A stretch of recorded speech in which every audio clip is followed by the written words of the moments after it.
CM house में BJP विधायक दल की एक बैठक देखने को मिली है। गृह एवं जेल मंत्री डॉक्टर नरोत्तम मिश्रा ने इसे लेकर के एक बयान भी दिया। उन्होंने कहा कि शीतकालीन सत्र को लेकर के बैठक बुलाई है। सरकार अविश्वास प्रस्ताव पर चर्चा के लिए तैयार है। कांग्रेस ने अविश्वास प्रस्ताव के लिए जो आरोप पत्र दिया है उसमें कोई दम नहीं है। 9 साल पहले अविश्वास प्रस्ताव दिया था, क्या हुआ? अभी कल देखिए क्या होता है। कांग्रेस के लोगों को ही कांग्रेस पर भरोसा नहीं है।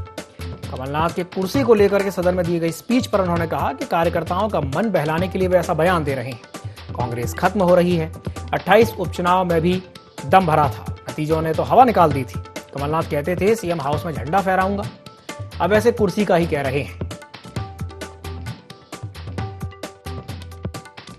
विधानसभा मूल एजेंडा, विधानसभा में चर्चा, बजट पर चर्चा, अविश्वास पर चर्चा, विधायी कार्यों पर चर्चा, ये मूल है।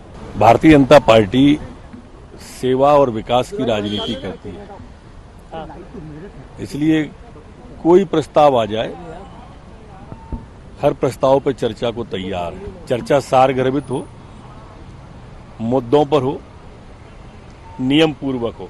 मैंने सरसरी तौर पे अभी जो उन्होंने सूचना और आरोप दिए वो देखे हैं।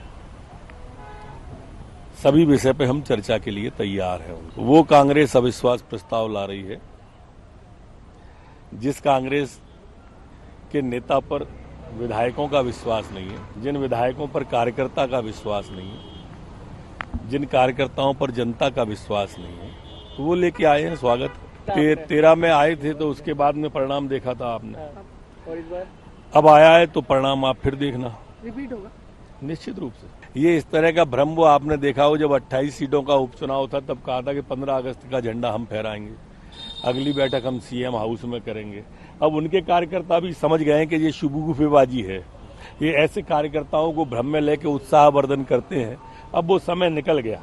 जिस तरह से कार्यकर्ताओं की उपेक्षा उन 15 महीने में हुई, बिना पैसे लिए कार्यकर्ता के भी काम नहीं हुए, जिस तरह से बल्लभ भवन भ्रष्टाचार का अड्डा बना, जिससे कार्यकर्ता कांग्रेस का समझ गया। अब कांग्रेस का कार्यकर्ता कोई कांग्रेस के साथ खड़ा नहीं होगा।